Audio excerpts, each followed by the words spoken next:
Hey everybody, it's Steph here, and this is day 2 of my challenge to myself to do 125 YouTube videos in 125 days.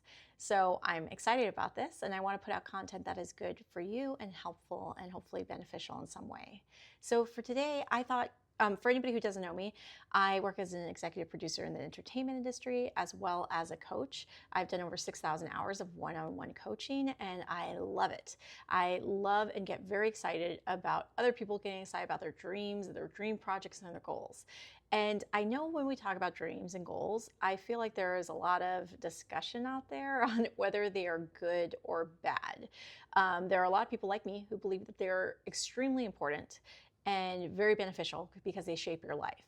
But there are also some people out there who think that they are not good for us, right? And so I want to talk a little bit about that. I thought maybe today I would share one of the big arguments against dreams and goals and then my perspective on it. And then maybe I'll share more tomorrow, the next day, if this is of interest to you. So let me know in the comments.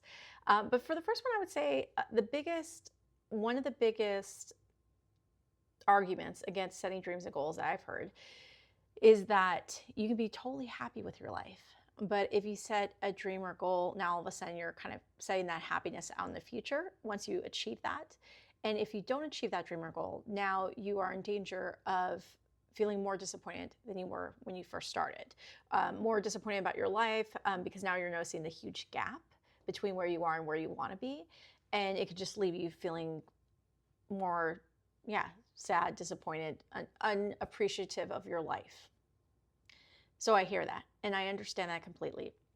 What my perspective is on this is that dreams and goals are not the only things that create the gap in our lives.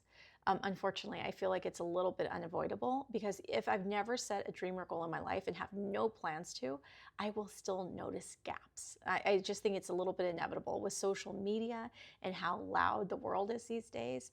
I think it's nearly impossible to not notice somebody else and to have some comparison and noticing some gap of where they are weight-wise, where they are money-wise, where they are, success-wise or on their path compared to where I am. So I don't think noticing the gap is avoidable. That's what I would say for that. I would also say that for people who pursue dreams and goals, one thing I say again and again, it's not just about achieving the goal or the dream. That to me is so secondary to the primary goal or the primary reason for pursuing your dreams and goals. And I think it's for life fulfillment. I think when you move on your dreams and goals and the things that are most meaningful to you, I believe that that is what makes your life what you want it to be, which is hugely important. I also feel that if you notice the gap, you can also notice the gain, all the things that you've accomplished and achieved in the past. And there is a book called The Gap and the Gain by Dr. Benjamin Hardy, who I was in his mentorship group before and really got a lot from that experience. And he focuses a lot on this idea that some of the most successful people who have it all, they still focus on the gap, right? It is something naturally that we do. We focus on the gap, just that's who we are. So the unnatural thing to do is to focus on the gain. That's where your gratitudes come in. That's when you're, really patting yourself on the back for everything you've accomplished that day is so important. So that discipline you can do while pursuing your dreams and goals or without that. So again, I don't think the pursuing the dreams and goals is what creates the gap.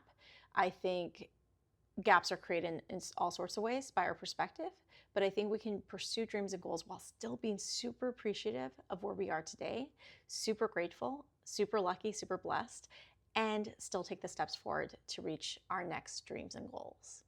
Okay, so that's my thought on that. I would love to know your thoughts if you agree or disagree, and just drop it in the comments because I love to hear from people. I want this to be a discussion. I want this to be a two-way dialogue. I want to hear from you, and if you want to keep hearing some of the biggest arguments against dreams and goals and then my perspective on it, I will share those in the next few days.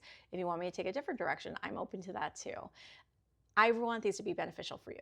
I want people to move on their dreams, move on their goals, move on the things that are most meaningful to them because that's what makes your life.